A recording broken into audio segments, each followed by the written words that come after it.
It's like being homecoming queen at a school that you never went to. Yeah. You Oh, know, interesting. it's like, what'd I say? You said Shut the fuck up. I let I it meant go. king. I Yeah. meant king. But I Queen mean- was cute. I didn't mean It was queen. relatable. Nah, cut that shit out, son. Like, Let me ask you nah. again. Kyle, you've been famous since the age of 7. Yeah. So essentially your entire life. Yes, queen.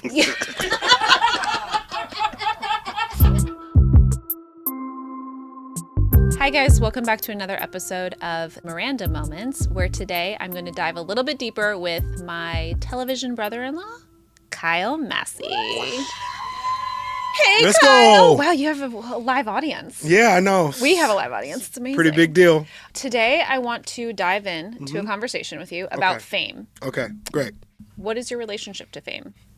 Fame is interesting. It's fame is really sharp. You know, you gotta be careful with fame. You can't just like think it's like nice and friendly. You know, it's very sharp. And so if you respect fame, fame will generally be kind to you, but you never know. What do you mean by fame can be sharp? It's just like you gotta be careful with it. It's like fame is like a blade. It's like a knife. You know, like if you use it correctly, it does its job perfectly the way it's designed to do it.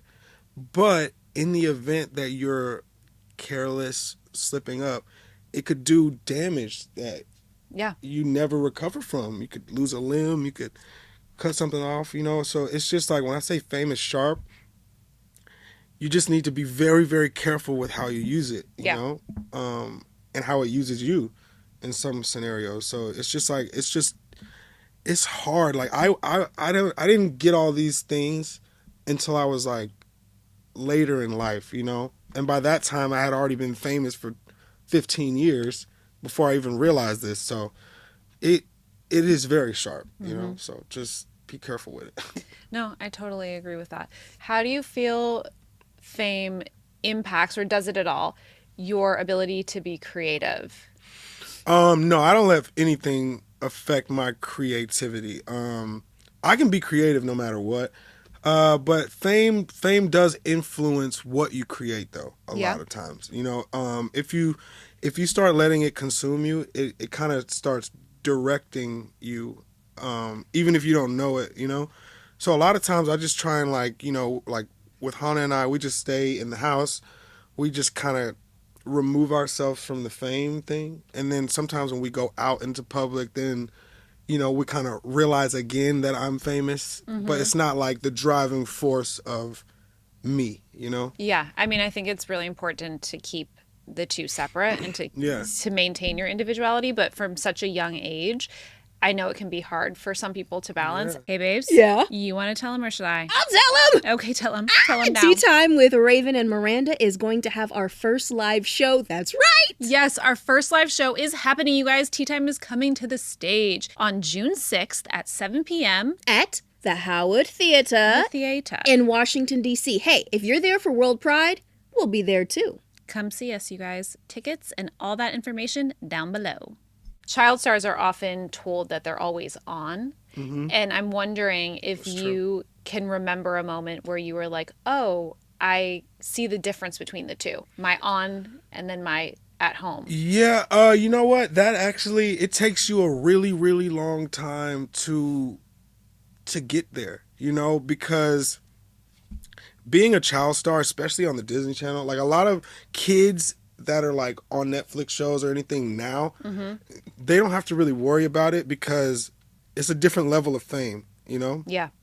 The fame that we had was so huge at a time where we were on a brand new network and the network was telling us like, yo, when you guys go to Disneyland, like you're representing the channel. You know, when you guys are in the park, you're representing the channel because we were living, breathing Mickey Mouse. You know, we were those people. So, you know, it got a little hard to distinguish when to turn it off. And for many years in my life, I didn't even know it had a off switch at all. You know, it took me years to learn that you can even turn it off. How did you learn that? I think the more time that you spend away from people that idolize you like a celebrity, the more you can start to realize that there is a button that you can turn it off. But the more time that I would spend like going out, going to events, like everywhere I go, I'm Corey in the house.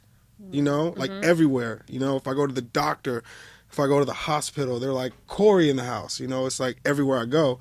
So sometimes it's just hard to distinguish how to even turn it off. You gotta grow there. Yeah, you know? it's maturity, it's time, it's experience, Yeah. it's like meeting people. Yeah. Do you feel like you had trust issues at all with people, or question people's motivations or intentions? Oh yeah, for sure. Being a person that is like, and I don't want to keep saying like I'm the most famous. I'm not trying to like paint it like I'm the most famous Yeah, person in no. the world. Like Yeah. Raven's literally more famous than me. You know what I mean? But always that's so over here. She's literally that so. Like literally, you know what I mean? Like, and that's I'm so not Raven. Corey. No. She's that so. Correct. You know, but it's like you asked about trust issues and like look at LeBron James, right? Like LeBron James, does LeBron James have trust issues? Like even if he says he doesn't, like he kind of does because it's like, bro, like you were the number one draft pick. Like everyone in the room knew who you were and what you were destined for before you even knew that they were in the room, right? So by the time they make it to you, they've already got agendas or a pin ready for you to sign something. So you can't fully trust these people 100%, you know, just from the jump, you know? So it's like, I just look at it like I trust people, but I just can't trust people though. Yeah. You And know? I mean, I know, yes, 100%. And you were saying too, like, you're not trying to paint the picture of you being the most famous person. And there are definitely levels of fame. For sure. And I mean, to be 100, like one of your best friends, Justin Justin Bieber, is super like famous. super famous. Yeah. It's a nuanced experience, and Yeah. it's an experience that can be very much in a vacuum. But I think once you get a taste of it, it shifts you. And I also wonder, you know, people who aren't famous are fascinated by fame. It's fascinating. It's consuming. Why do you think that is? You know, I think it's probably one of the most special things in the world to be able to be recognized by people. It's like one of the most special things in the world. I would say it's probably one of the most sought after things on the planet other than like gold and money. Yeah, right? Like I would agree with you. Right? Like I feel like everyone, if you gave them a choice, if you gave them a genie and said like, what do you want to be? Some people would like choose fame over being rich. Like they would literally choose to have paparazzi follow their car or all this stuff. And I just think that people are so intrigued by it because you can't stop watching. It glues you, you know? Yeah. I can see how somebody would want fame Yeah. if they were in the unhealthy space of seeking external validation, because I think that that's maybe what motivates a lot of people. Their fascination and their desire for that feeling is because they assume that that feeling is kind of the end all be all. Like if I had this many people coming up to me, loving me and praising me, then that would mean I'm worthy of, you know, this life. And what people don't realize, like you were saying earlier about the knife, is that with that comes a shit ton of heavy, dark, isolating things that people don't understand. They don't understand. And that's such a real thing to want, right? Until you see the other side of that coin. The other side of that coin It's dark. is really sharp. Yeah. Here's the thing about fame. The more famous you get, it's something that you can never turn off. Right. We can kind of turn our celebrity off amongst ourselves. But there's no real life switch to make me not Corey when I'm walking down Melrose. Like, ever. Right. Forever. Right. And it's like, it's cool, but the other side of that coin is like a lot of people get hate. Like I meet a lot of kids. Like when I was on Corey in the House, I would meet kids that would tell me like, their parents would come up to me and say, you know, it'd be like a chubby little black kid. And they'd be like, yo, man, like everyone at his school bullies him and calls him Corey in the House. So now they're using my name to identify, to bully another kid. Yeah. Right? So it's like it just never ends. It never ends. And it's a blessing. I don't want to sound like I'm complaining about it because being in acting and entertainment has been like the biggest blessing of my life. And there's a lot more blessings that come than negative. But you just got to acknowledge that there is another side of it. 100%.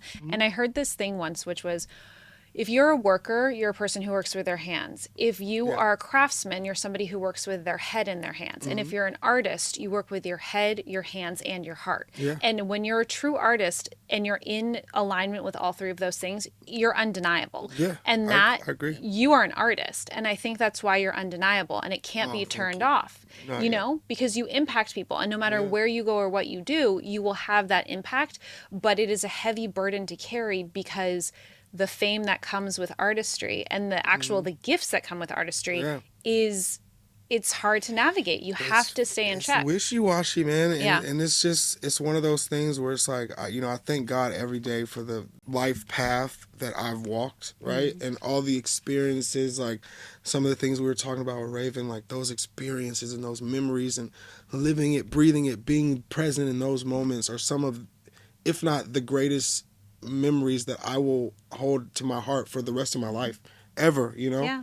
And we just got to focus on that, because the negative is It'll it will eat pull you alive. Yeah. Yeah. You have been famous since the age of 7. Mm-hmm. So what is that like? It's like everyone knowing you. It's like being homecoming queen at a school that you never went to. Yeah. You know, Interesting. it's like, what'd I say? You said I let it meant go. king. I meant king. But queen was cute. It was relatable. Nah, cut that shit out, son. Like, let me ask you again. Kyle, you've been famous since the age of 7. Yeah. So essentially your entire life. Yes, queen.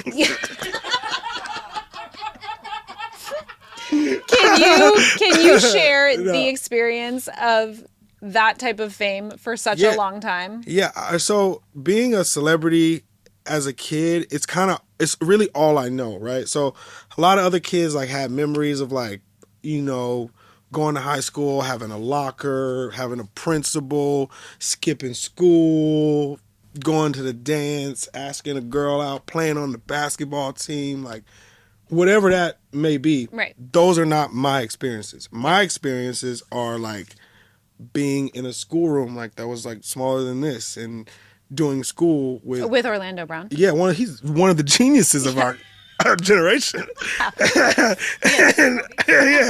Big OB.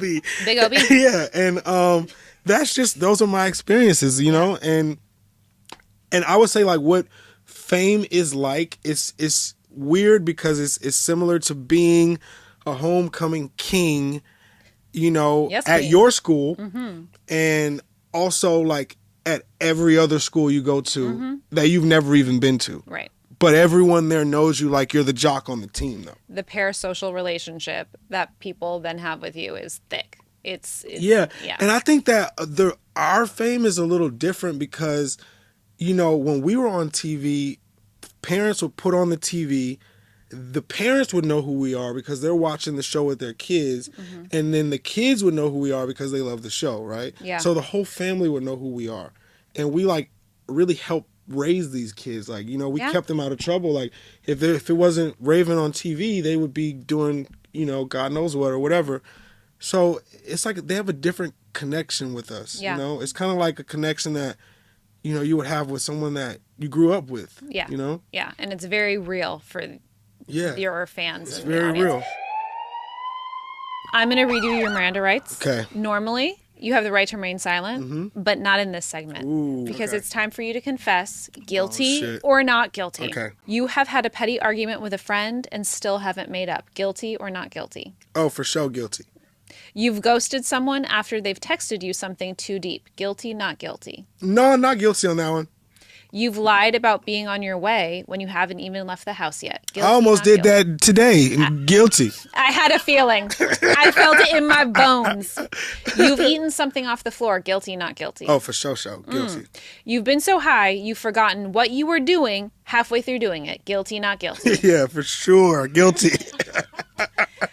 Good job, Kyle. Thank you. Thank you so much for doing this with me. Of course. Thank you for being having here me, today. man. I really love the vibe, and I love the subject matter. Amazing. Thank you. Look at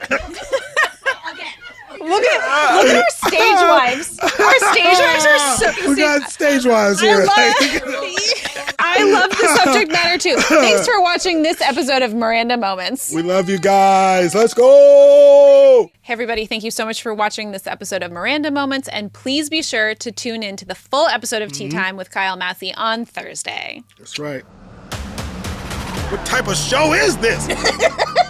I wouldn't tweet that if I were you. Sounds like you were trying to get a little personal. I'm not gonna say it. This episode. Yeah, this is It's wild. rated R right here. You ever heard chica? I would say I'm marrying both my parents, which isn't a very good soundbite. I like that brain and that mouth. We already know. We know what's going on right now. Yeah, I'm not calling her Raven. That's her stage name. What type of relationship they got going on? No, you know what? I don't know if we can do this. This might not be a good idea. Don't do it. He will kill you. Oh my God.